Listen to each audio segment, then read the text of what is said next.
আজকে তোমাদেরকে অ্যাডজেক্টিভ ও রিলেটিভ ক্লজের একটা প্র্যাকটিস সেট দিচ্ছি। এই উদাহরণগুলো তোমরা খাতায় তুলে নিয়ে প্র্যাকটিস করবে। যদি কোনো জায়গায় প্রবলেম হয় কমেন্ট করে জানাবে। পরপর উদাহরণগুলো দেখে নাও। প্রথম উদাহরণটা আছে I know the boy full stop he broke the window pen.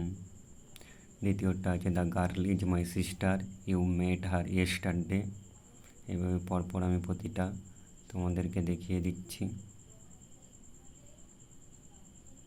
এবার তোমরা এইগুলো খাতায় তুলে নেবে এবং প্র্যাকটিস করবে।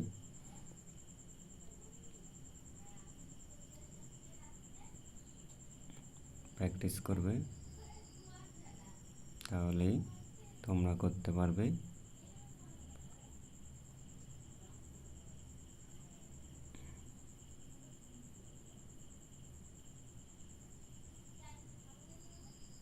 এগুলো ভালো করে একটু দেখে নাও।